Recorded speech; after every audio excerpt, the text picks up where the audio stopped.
Hi guys, Olive here today to let you know what I'm hoping to read in February of 2020. This is going to be a very big new releases month for me, kind of out of nowhere, but I do have some other books on the agenda as well, so let's take a look. Starting off with my classics pick for the month, I will be reading Mary Barton by Elizabeth Gaskell. This is the fourth novel that I will be reading out of her total 6. They're going far too fast. This is actually the first novel that she ever wrote, and from what I hear about this, it's based off of the real-life murder of a progressive mill owner.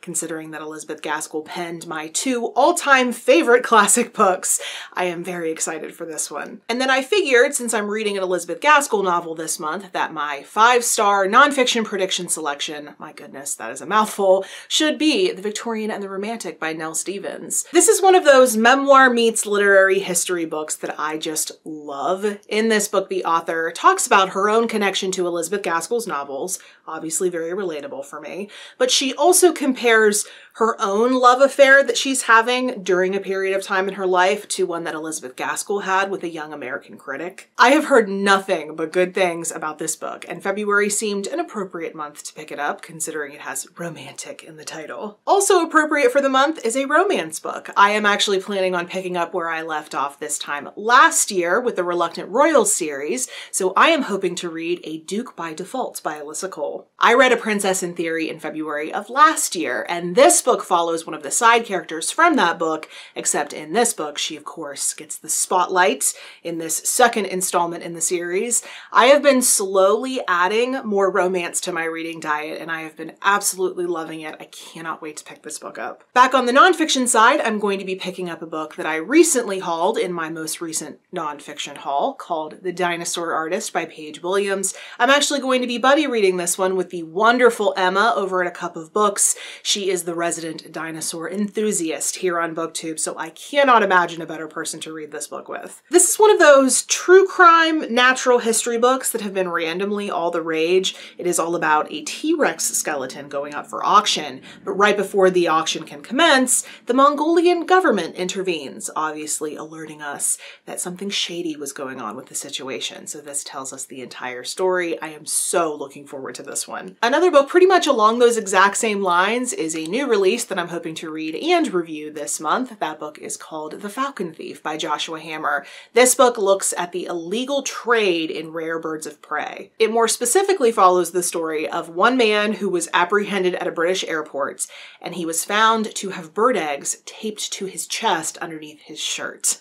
Because this one sounds so bizarre, it has been one of my most anticipated nonfiction releases of the year. I cannot wait. Another book dealing with eggs that I'm hoping to pick up, such a weird sentence, is called Faberge's Eggs by Tobey Faber. This book is all about those ornate jeweled eggs that were prized by the Romanovs, and of course about their designer as well. Even if you don't know that much about Russian history, you probably do know what Faberge eggs are. They are fairly iconic. I know a little bit about them since I do have a background studying Romanov history, but of course I would love to know more of the details. I think that'll be a lot of fun to read about. I can really feel myself getting pulled back into my Russian fascination. I will fully admit that for a few years, I backed off of pretty much anything dealing with Russia because for such a long time in my life, that was my dominant interest. I studied it in school. It represented my personal interests as well. I went to Russia. I left school. I studied Russian some more.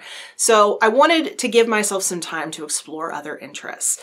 But now that I've done that, and now that I'm starting to get back into learning the Russian language, I can feel myself going down that rabbit hole again. It's a really cool feeling. But since I am getting that pull again, my choice off of my books that have been on my TBR the longest list this month will be At Stalin's Side by Valentin Berezhkov, which is a memoir of Stalin's translator about the experience of being Stalin's translator, specifically during the World War II years.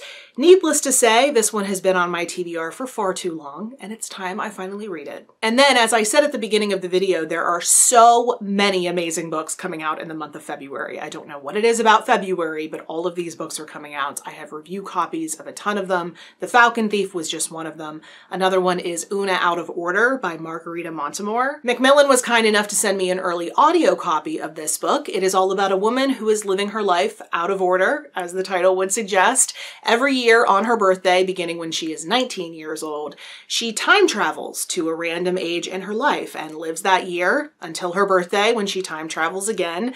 It seems like they're going for the "Where'd you go, Bernadette" crowd with this cover, which includes me, so I'm totally down. Another one of those new releases is Lurking by Joanne Macneil, which is pretty much all about the experience of being on the internet. It's another one that I spoke about in my most anticipated nonfiction releases of 2020 video.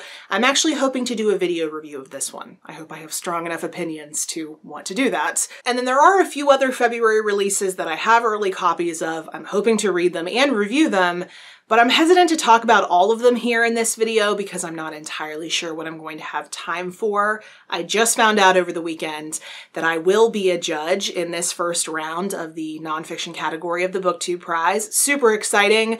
I have read 2 books out of the 6 that I need to read in this round that goes on in both February and March. As I said in my yearly goals video, it's one of the rules of the BookTube Prize that we as judges cannot publicly or amongst ourselves talk about our feelings about these books until the round has concluded. I will be making a separate dedicated video all about this first round of the BookTube Prize. I'll be talking about what books I read, how I felt about them, but it is going to be a little while until I can share that with you. So know that I am reading more books this month. I'm just not telling you about them quite yet. So those are my reading plans for February. Please let me know if you've read any of these books, if you've heard about any of them, or if you're now interested in reading them after hearing me talk about them. You can let me know that, or any other comments or questions you may have down in the comment section below. But if you'd prefer to reach out to me somewhere other than YouTube, I am on a variety of different places on social media, and the links to all of my profiles will be in the description box below. Thank you so much for watching. I hope you're having a wonderful day, and I will see you in the next video. Bye.